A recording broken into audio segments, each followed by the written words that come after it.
어, 사정이 있어서 못 나오신 청년들을 포함해서 서대문교회 모든 청년들에게 주님의 축복이 있기를 기도합니다.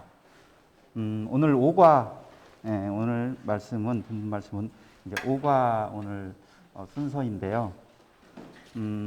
먼저 지난 시간에 침례에 대해서 우리 함께 교제를 나눴는데 살짝 좀 기억을 더듬어 본다면은 침례는 이제 그 상징으로 그리스도의 죽음과 그리고 장사 지내신 것과 그리고 부활하심을 이제 의미한다고 했죠, 그죠?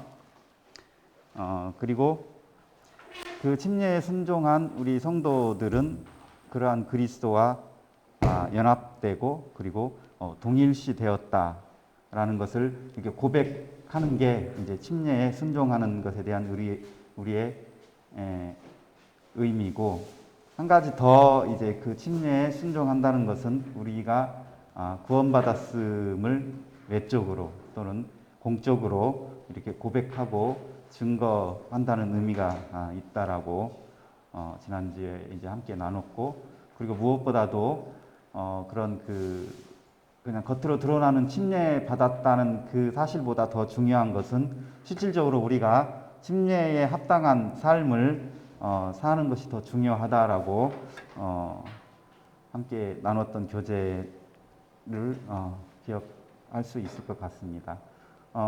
이번 주는 오늘은 5과 이제 영원한 구원이라는 제목으로 함께 교제를 나누겠습니다. 기도하고 그리고 시작하겠습니다. 하나님, 저희들에게 주신 구원으로 인해서 이 시간 감사를 드립니다. 그 구원이 참 어떠한 경우에도 없어지거나 또 어떠한 누구에게도 빼앗기지 않는 영원한 구원이라는 것을 저희들이 알고 또 배울 때 주님께 감사를 드립니다.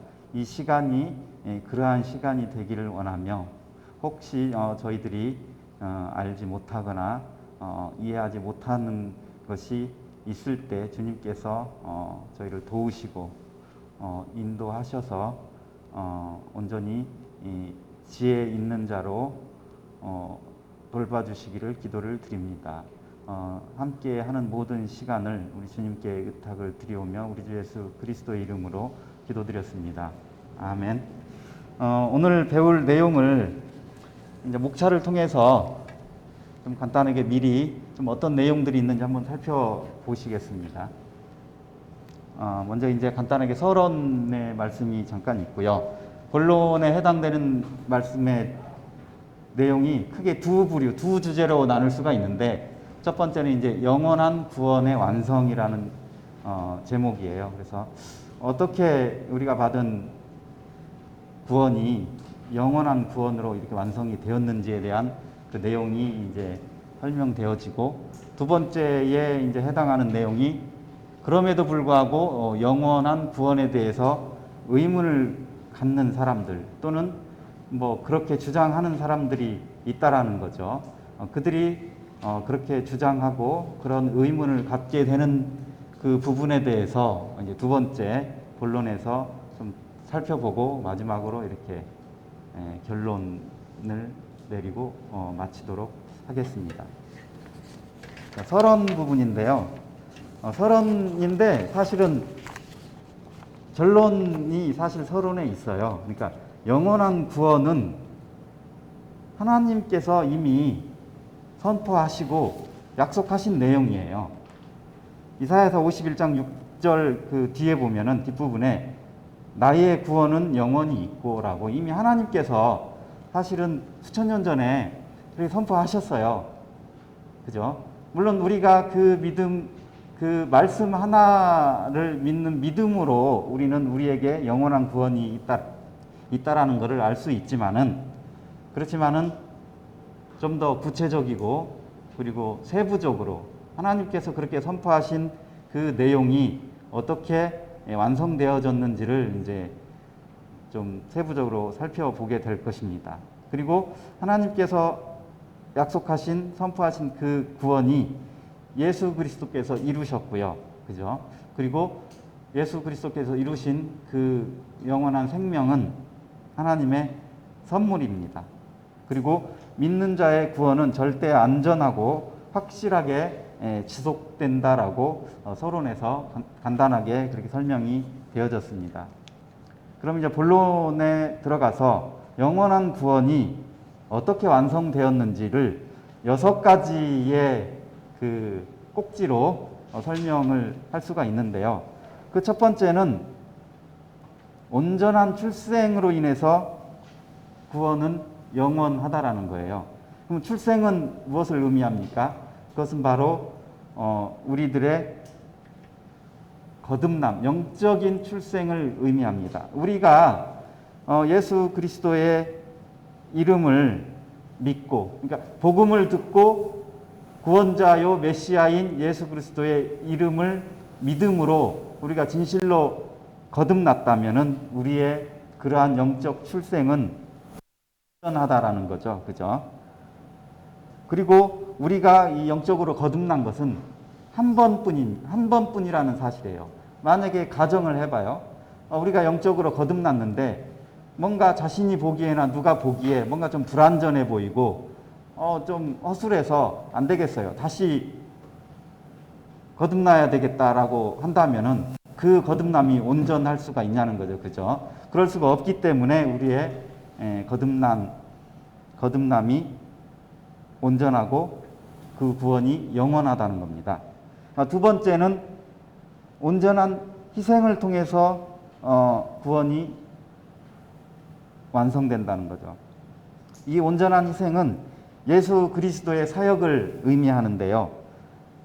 예수 그리스도의 사역을 통해서 믿는 성도의 죄 문제가 영원히 해결됐다라는 사실입니다. 예수 그리스도의 이 사역은 온전하고 영원하기 때문이죠. 히브리서 10장 10절, 12절, 14절 말씀에 그리스도의 몸을 단번에 들이심이라는 말씀이 있고, 그리고 그리스도는 우리 죄를 위하여 영원한 제사를 드리셨다라고 되어 있죠. 그리고 영원히 온전케 하셨다라고 되어 있습니다. 즉 예수 그리스도의 이 온전하고 영원한 이 사역이, 이 희생이 우리의 구원을 영원하게 완성시킨다는 의미입니다. 세 번째, 온전한 연합이라고 되어 있죠. 그죠? 이 온전한 연합은 믿는 그리스도인과 그리고 그리스도와의 연합을 의미합니다. 이 연합을 통해서 우리는 그분의 지체가 됩니다. 우리가 그분의 지체이기 때문에 혹시 누군가가 우리를 핍박한다면은 그것은 곧 그리스도를 핍박한다는 의미예요. 왜냐하면 우리가 온전히 연합되었기 때문이죠. 사단은 이것을 잘 알고 있기 때문에 그것을 이용합니다. 그래서 우리를 핍박함으로써 그리스도를 핍박하는 거죠, 사단이. 그리고 이 연합은 신자와 그리스도가 동일시됐다라는 의미입니다. 이 말은 우리가 침례를 통해서 잠깐 언급된 것처럼 우리는 그분과 함께 살았고, 그리고 함께 부활했고, 그리고 현재 그분과 함께 하늘에 앉히신 바 되었다라고 베드로 에베소서 2장 4절에서 6절까지 말씀을 통해서 우리가 알 수 있는데, 놀라운 것은 우리가 현재 지금 육신의 몸을 입고 이 지상에서 살고 있지만 우리는 이미 하늘에 함께 우리 주님과 앉히신 바 되었다고 하나님께서 우리를 그렇게 보신다는 거예요. 이러한 말씀들을 통해서 그리스도와 우리 믿는 그리스도인이 온전하게 연합되었기 때문에 우리가 얻은 구원은 영원하다는 겁니다. 네 번째는 성령의 완전한 사역. 성령님은 모든 신자에게 주어지는 거죠. 그죠?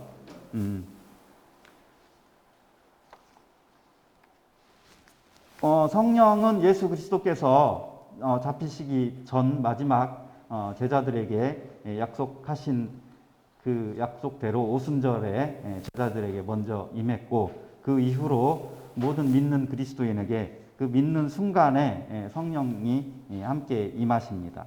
성령이 임해서 하시는 일은 우리의 구원을 확인시켜준다. 이게 인치신다라는 말이 그런 의미죠. 그 도장을 찍는다는 거예요. 그죠?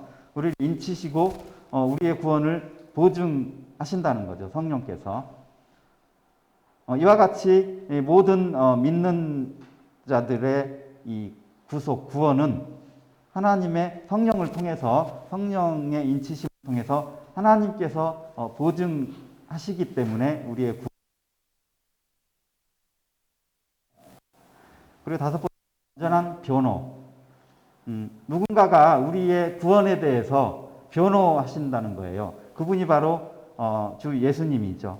예수님은 대제 우리의 변호자가 되십니다. 요한일서 2장 1절에 아버지께 우리를 대신하여 변호하신다라고 되어 있죠. 그죠? 그리고 예수님은 중재자이십니다. 항상 하나님 우편에 서셔서 우리를 위해 중재하신다는 거죠. 그죠? 주님께서 우리를 주님께서 중재하는 자들을 영원히 또는 완전히 구원하실 수 있다라고 히브리서 7장 25절에서 28절 사이의 말씀들에 통해서 저희들이 확인을 할 수가 있습니다. 그리고 마지막에 완전한 보존이라고 되어 있는데요. 이 의미는 무슨 말이냐면은 구원받은 성도는 완전히 보존된다라는 거예요. 그렇지만 우리의 육신이 연약함으로 과연 그럼 우리는 구원받았음에도 우리가 좀 넘어지기도 하고 실수하기도 하잖아요. 그럼에도 그것이 보존되는 건가? 비록 우리의 육체로는 우리를 보존할 수가 없지만은 우리 주님께서는 우리의 영혼을 지키시고 보존하신다는 거예요. 요한복음 6장 39절 40절의 말씀을 보시면은 나를 보내신 이의 뜻은 내게 주신 자 중에 내가 하나도 잃어버리지 아니하고 마지막 날에 다시 살리는 이것이니라. 내 아버지의 뜻은 아들을 보고 믿는 자마다 영생을 얻는 이것이니 마지막 날에 내가 이를 다시 살리리라. 마지막 날에 내가 이를 다시 살리리라. 우리가 지난 계절에 그 말씀의 분별을 통해서 우리의 부활은 어떤 영적인 부활만을 의미하는 게 아니고 실질적으로 우리의 몸을, 신령한 몸을 통해서 부활한다는 것을 저희들이 이미 배웠잖아요. 그죠? 이와 같이 우리가 육신은 죽지만은 주님의 날에, 주님 오시는 그때에 우리가 몸을 입고 다시 부활한다는 거죠. 이 부분이 이제 주님께서 우리를 다시 살리신다. 결과적으로 우리의 구원은 영원히 보존이 된다는 거죠. 이런 의미에서 우리가 가지고 있는 이 영원한 구원이 완성되었다고 설명을 하고 있습니다. 지금까지 살펴본 완성, 그리고 우리의 구원이 왜 영원한지 이 6가지 측면에서 말씀을 드렸는데, 이 6가지 측면 모든 경우에 인간의 선행이 개입되거나 또는 추가되거나 필요치 않다라는 거예요. 만약에 불완전하고, 그죠? 완전하지 못한 인간의 개입이 필요했다면은 우리의 구원은 완전할 수도 영원할 수도 없을 것입니다. 자, 두 번째 본론에 해당되는 영원한 구원에 대한 의문들에 대해서 살펴보겠습니다. 이 말은 구원이 영원하다는 교리를 받아들이지 못한다라는 거죠. 누군가가. 그 첫 번째는 구원받은 자들의 실족 때문이라고 얘기하고 있습니다. 사실 우리는 아주 드물지만 우리 지역교회에서 도덕적으로 실패한 그런 사람들 또는 하나님을 떠난 사람들, 그리고 노골적으로 주님을 정면으로 거부하는 사람들의 사례를, 물론 뭐 못 보신 분들도 있겠지만은 신앙생활을 오래 하다 보면은 직접적으로 또는 간접적으로 그런 경우를 경험하실 수가 있을 거예요. 그런 모습들을 통해서 구원이 영원하지 않다라고 주장을 한다는 겁니다. 그런데 그런 사람들은 생명 없는 고백을 한 사람들의 모습이라는 거예요. 겉으로는, 외형상으로는 그분들이 신자처럼 보였지만 그분들은 생명이 없는 사람들이라는 거죠. 그리고 그 사람들이 받았다고 얘기하고 있는 그 구원은 착각이거나 또는 어떤 그 목적을 위해서 속임수로 교회 안에 들어온 사람들이라는 거죠. 우리는 성도 중에 우리와 함께 신앙생활하는 성도 중에 뭐 어린 시절의 어떤 기도나 또는 뭔가 믿음을 결심한 뭐 어떤 표, 또 그 교회 집회를 이렇게 잘 참여하는 그런 발걸음, 또는 침례나 각종 교회에서 행하는 그런 의식들에 잘 참여한 사람들을 볼 수가 있잖아요. 그죠? 근데 겉으로 드러나는 그런 것들이 전부 다 온전한 그런 구원이라고 100% 확신을 할 수가 없다라는 거예요. 즉, 구원의 증거로서 사람이 없는 믿음이라면은 그것은 거짓 믿음이라는 겁니다. 두 번째 이유는 방종하여 죄에 빠지는 사람들이 있다라는 주장입니다. 이 말은 만약에 우리의 구원이 되었다라면은 그러면 우리가 그것을 믿고 자유롭게 죄를 지어도 안전하지 않을까라고 마음 놓고 죄를 짓는 사람들, 그런 사람들이 짓는 죄를 영적 방종에 의한 죄라고 합니다. 근데 그러한 행동은 굉장히 잘못된 믿음의 결과라는, 그건 참 신자의 모습이 아니다. 갈라디아서 5장 19절과 21절, 그리고 요한일서 2장 4절 말씀을 살펴보면은요, 뭐 그런 식으로 어떤 반복적이고 그 다음에 고의적으로 아무런 양심의 가책이나 어떤 그 회개함 없이 짓는 죄, 또는 육신대로 행하는 사람들, 그런 사람들은 하늘나라 받을 수, 그렇게 하고 있습니다.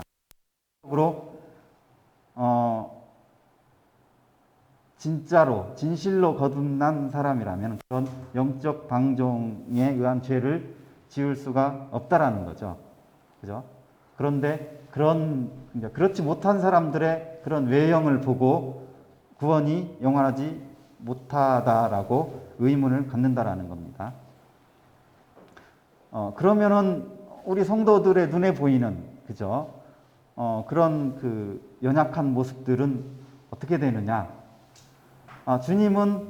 하나님은 그런 그 그릇 행하는 자녀들에게 이렇게 징계나 또는 징벌이라는 수단을 통해서 다스리십니다.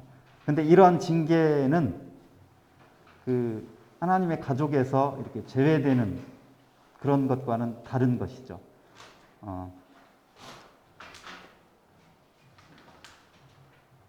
그러니까 거짓 신자들이 영적 방종으로 인해서 타락하는 모습하고, 그리고 믿는 신자들이 잠깐 그 믿음이 연약해서 흔들리는 모습하고 구분을 해야 하고, 그거의 결과 하나님께서 그런 두 종류의 부류를 다스리는 모습도 완전히 다르다라는 것을 우리들은 잘 알아야 되겠습니다. 그리고 세 번째는 영적 구원과 상충되는 성경 구절들이 있다라는 거예요. 그런 구절들을 근거로 구원이 영원하지 못하다라고 의문을 갖는 겁니다. 성경에서 마치 이렇게 구원을 상실한 것으로 가르치는 듯 그런 모습들을 보이는 구절들이 있다라는 겁니다. 그 첫 번째가 타락함이라고 우리 그 해석이 되는 그런 성경 말씀이 있는데요.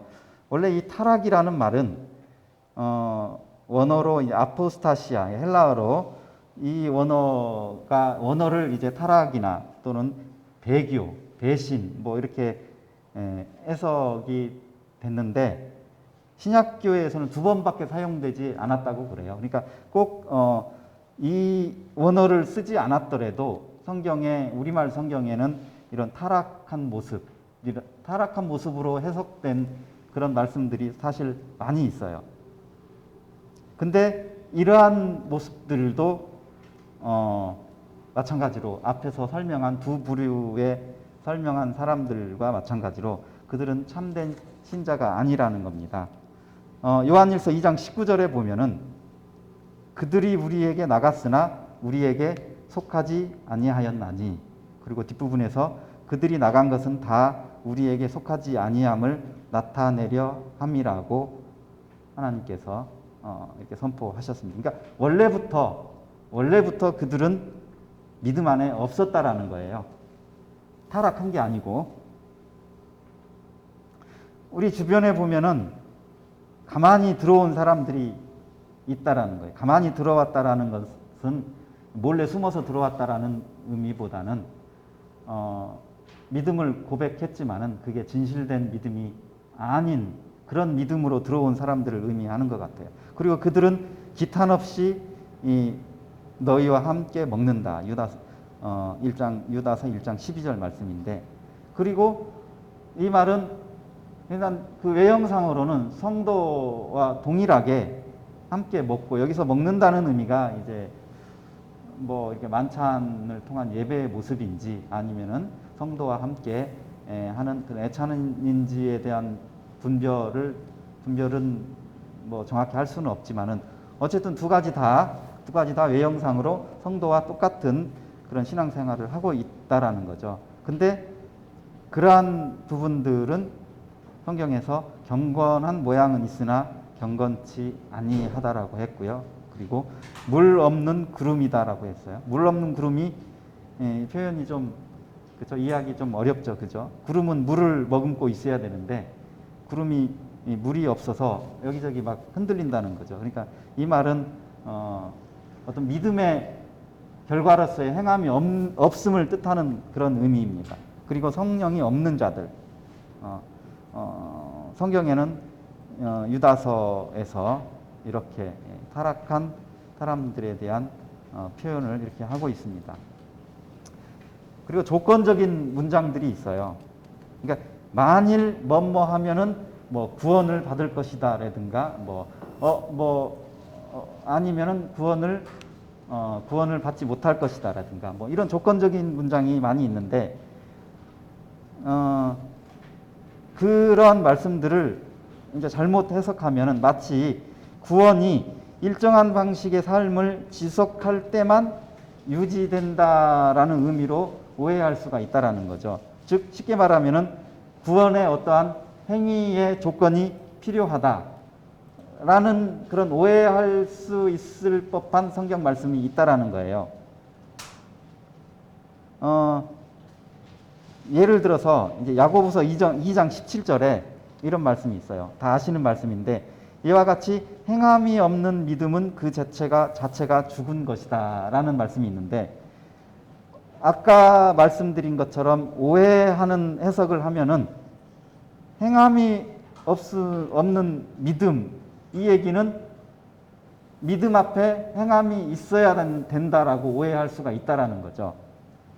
그렇지만은 야고보서에서 이 말씀을 한 이유는, 그러니까 궁극적인 주제는 믿음을 나타낼 수 있는 행함이 있어야 된다라는 의미로 이 말씀이 사용되어졌다라는 거죠.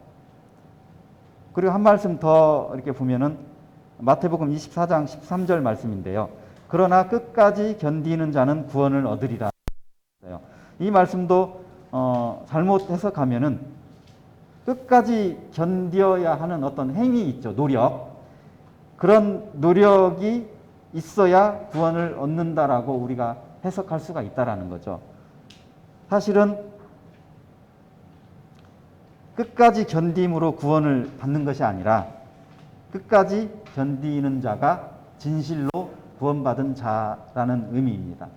그러니까 견디는 것이 구원의 조건이 아니고 구원받은 사람의 결과인 거죠. 이와 같이 조건적인 문장들이 가끔은 우리의 구원이 영원하지 못하다라고 오해를 받을 수도 있습니다. 기타 히브리서 6장 4절 6절 말씀, 그리고 히브리서 10장 26절 39절 말씀들도 그러한 오해를 또는 그런 의심을 하기에 좀 가까운 말씀드립니다. 그리고 비유들의 말씀을 통해서 사람들이 그런 의심을 하는 사람들이 있다라는 거죠. 우리가 비유 말씀을 들을 때 주의할 점이 있어요. 첫 번째는 그 말씀의 대상을 먼저 생각을 해야 합니다. 이를테면은 제자들에게인지 아니면은 불특정 다수의 청중들인지 뭐 기타 여러 가지 그런 대상들이 있겠죠. 성경 말씀에 이렇게 우리가 자세히 살펴보면은. 그리고 또 한 가지는 비유를 통해서 교훈하고자 하는 주제를 먼저 파악을 해야 된다는 거예요. 그리고 비유는 전체의 가르침을 비추어 해석해야 합니다. 즉 부분을 전체로 해석하는 오류를 범하지 말라는 거죠. 왜냐하면은 성경에서 비유의 말씀은 그게 실질적인 현상이나 그런 사실을 얘기하는 말씀이 아니고 상징이라는 거예요. 비유는. 예수님은 제자들에게 또는 청중들에게 비유를 말씀하실 때 그 비유의 말씀이 전부 다 상징적인 의미로 말씀을 하셨기 때문입니다. 그럼 먼저 이 누가복음 8장에 나오는 그 씨 뿌리는 자의 비유를 이렇게 살펴보도록 하겠습니다. 우리 책 본문에서 잠시 믿는 자들이 있다라는 그 13절 말씀에 사람들이 의문을 갖는다는 거예요. 자세히 얘기하면 잠시 믿는, 그러니까 믿음이 어떻게 그럼 잠깐 믿고 뭐 아니면은 믿지 않아도 된다는 말인가? 그러니까 이 잠시 믿는다라는 성경 말씀을 근거로 구원이 영원하지 않다. 이제 이렇게 의문을 갖는다라는 거죠. 을 살펴보면은요, 예수님께서 갈릴리에서 복음을 전도하는 중에 하신 말씀인데, 4장에서 8절까지는 무리에게 하는 말씀이에요. 그러니까 불특정 다. 그러다가 9절에서 제자들에게 이렇게 전환이 되죠. 그러면서 10절에서 15절까지 제자들에게, 그러니까 무리들에게 비유로 하신 말씀을 제자들에게 그 비유를 자세히 설명하는 말씀이 씨 뿌리는 자의 비유, 즉 누가복음 8장 4절에서 15절 말씀이라는 거예요. 그러니까 그 말씀을 하신 대상은 무리들이라는 거예요. 제자들에게 한 게 아니고 제자들에게 설명을 했다라는 거죠. 그죠? 그리고 주제는 이 비유의 말씀이 하나님의 말씀을 듣는 자들의 마음 상태를 설명하고자 하는 말씀이지 굳이 뭐 이렇게 어떤 교리, 진리를 구원이 어쩌고 복음이 어떻다라는 그런 그 교리를 설명하는 그런 말씀이 아니라는 거예요. 그래서 이 의문에 대한 해설은 자, 단순히 잠시 믿는 거, 이것은 성경 우리 복음서에 보면은 귀신들도 믿는다라는 표현이 많이 나오잖아요. 그죠? 그러면 이 믿는 것이 구원이라, 우리는 믿음으로 구원을 믿음으로 구원을 얻는다라는 이 말씀이 근거해서 그럼 귀신들도 구원을 받느냐? 그거는 아니다라는 거죠. 그러니까 이 13절에 있는 잠시 믿는 이 의미로 잠깐 믿는 게 가능하다라든가 영원히 믿는 것은 불가능하다라든가 그렇게 해석을 해서는 안 된다라는 거죠. 두 번째, 청지기 비유. 이 청지기 비유는 의문이 신실하지 않는 청지기는 주인의 귀환을 기다리지 않다가 신실치 아니한 자의 받는 벌에 처한다. 신실치 아니한 자에 대한 의문이 생기는 거고 그 벌은 어떤 벌이냐에 대한 의문이 생긴다라는 거죠. 여기서도 대상은 1절에서 수만 명의 무리가 모여라고 되어 있어요. 그런데 1절에서 12절까지는 먼저 제자들에게 하십니다. 그러니까 청중들이 수만 명의 무리가 있지만은 1절에서 12절까지는 제자들에게 하신 말씀이고 13절에서 21절에서는 다시 무리들에게 예수님이 말씀을 하세요. 그러다가 다시 또 그러니까 22절에서 40절까지 다시 또 제자들에게 말씀을 하시는 거예요. 그러니까 41절에서 베드로가 헷갈리는 거야. 그래서 주님한테 우리에게인지 아니면 모든 사람에게인지요? 라고 주님이 베드로가 물어보신 게 주님한테. 근데 예수님이 정확히 너희들에게다 또는 무리들에게다 라고 대답을 하지 아니하고 42절에서 누가 지혜 있고 진실한 청지기냐라고 거꾸로 베드로한테 반문하면서 이 비유를 말씀하신다는 거예요. 그러니까 주제는 지혜 있고 진실한 청지기는 주인이 맡긴 종들에게 양식을 잘 먹이는 자라는 것을 주님이 설명하기 위해서 이 비유를 말씀하셨다라는 거죠. 그래서 해설은 신실치 않는 자는, 왜냐하면은 여기에서 성경에서 우리는 모두 주님의 진실로 믿는 성도는 모두 주님의 종이고 주님의 청지기잖아요. 그죠? 제자가 아닌 성도가 있나요? 주님의 종이 아닌 성도가 있나요? 그죠? 없죠. 그렇기 때문에 여기에서 이 의문이 드는 신실하지 않는 자의 벌을 받는다. 그러니까 그 받는 벌에 처한다라는 말은 결국은 신실하지 않는 자는 성도가 아니고 불신자라는 것을 우리는 알 수가 있습니다. 그 다음에 마태복음 18장에 있는 용서의 규례도 한번 살펴보도록 할게요.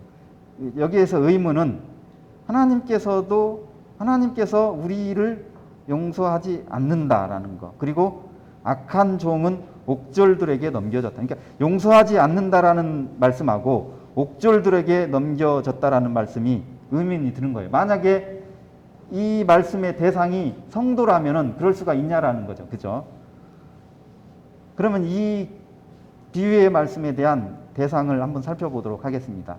18장 1절에서 제자들이 천국에서 누가 크니까 하고 주님께 물어보는 거예요. 그래서 쭉 제자들에게 뭔가 설명을 하시는 거죠. 그러면서 베드로가 21절에서 베드로가 형제를 몇 번이나 용서하오리까 하고 주님께 물어보셨을 때 그것에 대한 답변으로 용서의 규례를 비유를 말씀하시는 겁니다. 그러니까 당연히 대상은 누구겠어요? 제자들이겠죠. 그죠? 그렇기 때문에 그리고 주제는 하나님의 사랑과 용서 그리고 은혜를 너희들이 받았으므로 너희들도 형제와 그리고 다른 이웃들에게 그렇게 행하라라는 그런 주제로 설명을 하셨기 때문에 여기에서 얘기하는 용서하지 않는다라는 게 뭔가 구원을 잃어버리게 한다든가 옥졸들에게 넘겨진다라는 게 뭔가 어떤 그 신자들에게 내리는 징계나 그런 게 아니고 불신자들을 심판하는 그런 심판의 의미가 아니라는 거죠. 그래서 이 비유의 말씀이 구원이 영원하지 않는다라는 근거의 비유로 사용될 수 없다라는 거죠. 네 번째로 참포도나무 비유. 요한복음 15장 말씀. 이 말씀의 의무는 사람이 내 안에 거하지 아니하면 가지처럼 밖에 버리워 말라지나니 사람들이 이것을 모아다가 불에 던져 사르느니라. 굉장히 사실 어려운 말씀이에요. 이 말씀은 정말로 이 말씀만 놓고 보면은 뭔가 굉장히 큰 심판에 처해지는 듯한 말씀이죠. 그죠? 이게 충분히 의문을 품을 만한 구절이라는 생각이 저도 들더라고요. 근데 이 대상을 한번 살펴보면은 요한복음 13장에서 16절까지는 주님이 찾기 전에 제자들에게 마지막 고별 설교를 하는 그 장면이 담겨져 있는 성경 말씀이에요. 우리가 흔히 다락방 설교라고 하잖아요. 그죠? 대상은 누구냐면 제자들인 거죠. 그죠? 그리고 주제는 그리스도와의 지속적인 사귐을 통한 열매 맺는 삶에 대해서 주님이 포도나무 비유로 말씀을 하시는 겁니다. 하시는 거예요. 누구한테? 제자들에게. 결과적으로 내 안에 거하지 않는다 이 말은 믿음에서 떨어져 나간다라는 말이 아니고 일시적으로 어떤 믿음의 결여를 통해서 그런 결여로 인해서 교제가 잠깐 끊어진 상태라고 이렇게 해석하는 게 옳을 것 같고요. 그리고 밖에 버리워 말라지나니 이 부분은 믿음 안에서 건강하게 자라지 못하는 그런 상태로 이렇게 보면 될 것 같고, 불사르느니라 요 말씀의 앞부분에 보면은 사람들이 이것을 모아다가 불에 던져서, 그러니까 사람들이 불사른다는 거예요. 만약에 이 불사른다는 의미가 우리가 그 불심판을 연상할 수가 있잖아요. 그죠? 불못에 던져진다든가. 이 말씀을 그렇게 만약에 해석한다면은 오류를 범할 수가 있는 게, 심판은 누가 하는 거죠? 심판의 권한은 누구에게만 있죠? 심판은 주님에게만 있어요. 그죠? 근데 이 말씀에서 사람들이 이것을 모아다가 불에 던진다라고 돼 있잖아요. 그러니까 사람들이 심판하는 권세를 가지고 있는 건 아니잖아요. 그죠? 그러니까 이 부분의 말씀은 불에 사른다라는 말은 영원한 심판에 의한 그런 불못이 아니고 주님이 그 그러니까 믿음이 연약하고, 그죠? 믿음을 제대로 살지 못하는 그런 신자들에게 내리는 어떤 징계의 의미로 보는 게 훨씬 더 합당할 것이라는 거죠. 그러니까 이런 비유들을 가지고 구원이 영원하지 않다라고 주장하는 사람들에 대해서 우리들이 뭐 이런 내용으로 좀 뭐 성경 말씀을 근거로 좀 답변을 할 수 있으면 좋을 것 같습니다. 뭐 기타 여러 가지 구절들이 있는데 뭐 파손된 믿음, 떨어져 나간 믿음, 무너진 믿음. 그러니까 이런 말씀의 그런 부분들만 가지고 이 사람들이 타락했다라든가 또는 실족했다라든가 뭐 믿음을 잃어버렸다든가 이렇게 뭐 해석을 할 수는 없다라는 게 결론인 것 같습니다. 구원이 영원하지 못하다라고 이렇게 주장하고 그런 것들에 대해서 이렇게 살펴봤는데 디모데후서 2장 19절에 이 말씀이 있어요. 우리가 이 말씀을 꼭 기억하는 게 좋을 것 같아요. 주님은 자기 백성을 알고 계신다. 그러니까 우리가 누군가를 보고 판단하고 뭐 그럴 수는 있지만은 중요한 것은 주님의 백성인지 아닌지는 주님이 알고 계신다. 그러니까 우리가 이 말씀에 대해서 부담을 가지고 그리고 고민을 할 필요가 있다라는 거죠. 본인 스스로, 우리 스스로가. 이상 그 본론에 대한 그 본문의 설명을 함께 나누는 것을 마치고요. 결론을 내리도록 하겠습니다. 이 교재의 결론에서 말씀드리는 중요한 내용은 구원의 믿음은 일평생 지속되는 것이지 어떤 순간적인 행동이 아니다라는 거예요. 그러니까 피상적, 그러니까 겉으로 드러나는 믿음이나 어떤 교리에 대한 지적 동의라고 돼 있어요. 그죠? 그러니까 뭐 우리가 흔히 얘기하는 지식 구원을 얘기하는 거겠죠. 그 다음에 결신 기도, 이게 한자로 돼 있어서 그렇지. 그러니까 어떤 믿음을 결단하는 그런 기도. 뭐 그런 것 같아요. 그러니까 영접 기도에 해당되는 것 같아요. 우리가 뭐 가끔 그 방송이나 이런 사람들 이런 것들을 접하면은 영접 기도, 이게 목사님이 영접 기도 따라서 하라 그러잖아요. 그죠? 누군가에게. 그리고 그분이 그렇게 따라서 하면은 이제 당신은 구원 받았습니다라고 목사님이 그렇게 인정을 해주면은 그 사람은 평생 그 목사님 말만 듣고 자신은 구원받았다라고 생각하고 겉보기에는 우리와 동일한 그런 그 종교 생활을 한다라는 거죠. 그러니까 이런 것들이 구원의 믿음이라고 할 수는 없다라는 거예요. 구원의 믿음은 그런 어떤 순간적이고 그리고 단편적인 모습이 아니고 평생 지속된다라는 거죠. 그리고 두 번째는 참된 믿음은 우리의 유일한 소망인 그리스도와 그분의 구원 사역을 저버리지 않는다. 그러니까 뭐 타락, 뭐 실족, 여기서 얘기하는 실족은 잠깐 그런 어려움을 겪는다라는 의미의 실족이 아니고 완전히 믿음에서 떠나간다라는 의미의 실족입니다. 그런 배교나 이런 것들을 하지 않는다라는 거죠. 참된 믿음이 있는 사람은.